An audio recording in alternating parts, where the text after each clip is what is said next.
Hey everyone, आज है वट सावित्री का व्रत और मैं 16 श्रृंगार करके अपने पति और बच्चों के साथ वट वृक्ष के नज़दीक पहुंच रही हूं।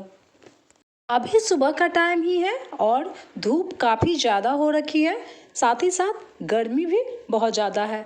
तो हम लोग पहुंच चुके हैं उड़ीसा के दुर्गा मंदिर स्थित वट वृक्ष के नज़दीक। यहाँ पर मैं जो घर से सामान लेकर आई थी उसे निकाल कर रख रही हूँ ताकि पूजा करने में आसानी हो। यहाँ पे जितने लोग अभी पूजा कर रहे हैं सभी लोग बिहार के हैं। इनमें से तो कुछ मेरे हस्बैंड के फ्रेंड्स और उनके फैमिली है और इनमें से एक दो तो मेरी भी फ्रेंड निकली जिससे मेरी अच्छी बातचीत होती रहती है। चलिए पूजा स्टार्ट करते हैं। सबसे पहले हमने एक पीला कपड़ा लिया और उस पे कलश रखा। उसी पीला कपड़ा पे 5 बरगद का पत्ता भी रखेंगे और एक पत्ते में अपने पति का नाम लिखेंगे और उसी पत्ते को अपने बालों के जूड़े में लगा लेंगे। तो यहाँ पे मैं भी अपने पति का नाम बरगद के पत्ते पर लिखकर बड़े प्यार से बालों के जूड़े में लगा ली। उसके बाद यहाँ से पूजा स्टार्ट होता है।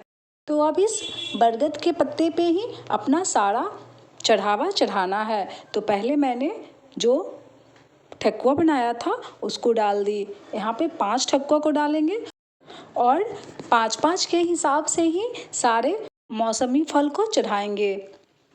तो मैंने यहाँ पे ठकुआ के साथ साथ 5 गुलगुले को भी चढ़ाया।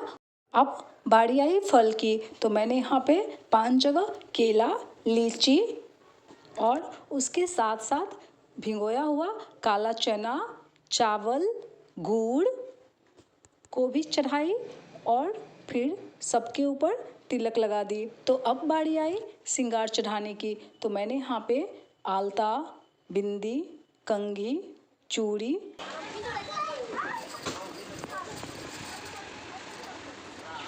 सिंदूर और जनेऊ चढ़ाई। उसके बाद मैंने सावित्री माता को सिंदूर अर्पण की। सिंदूर अर्पण करने के बाद मैं यहाँ पे तेल का दीपक जलाई। दीपक यहाँ जल ही नहीं रहा था क्योंकि यहाँ पे बहुत तेज हवा चल रही थी। आखिरकार जैसे तैसे करके मैंने इस दीपक को जला ही दिया। जैसे ही मेरा दीपक जला मैं तो खुशी से फूले न समा रही थी। हम लोग यहाँ पे जल्दी से आरती भी पूरी करने लगे क्योंकि अगर फिर से हवा का झोंका आएगा तो न मेरा दिया जलेगा और न ही आरती पूरी होगी। तो मेरा पूजा यहाँ पे कंप्लीट हो गया था। अब बारी थी सुहागनों को सिंदूर देने की। तो यहाँ पे जितने भी लोग थे एक दूसरे को सिंदूर लगा रहे थे। वट सावित्री पूजा का यह मानता है कि 5 सुहागनों को सिंदूर लगाना है और लगवाना है। इससे सुहागन होने का आशीर्वाद मिलता है। ऐसे भी मुझे नाक से सिंदूर लगवाना बहुत अच्छा लगता है।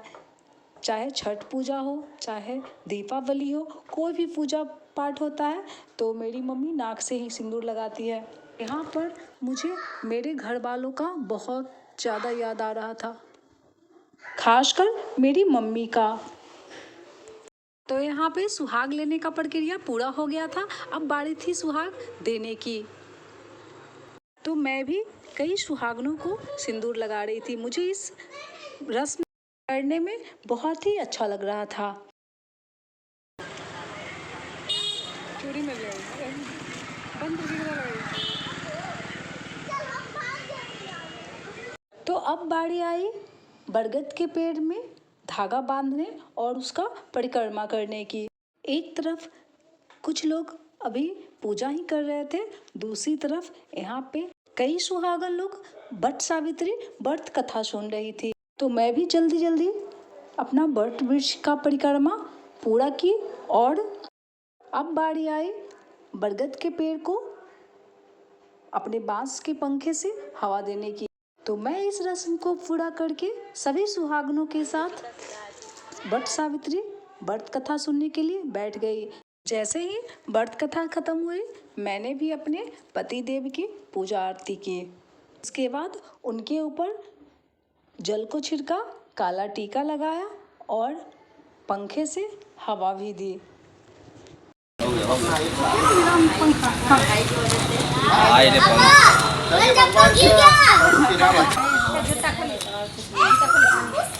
छोड़ दो ना। नहीं पैर में पानी हो गया, पैर लगी वो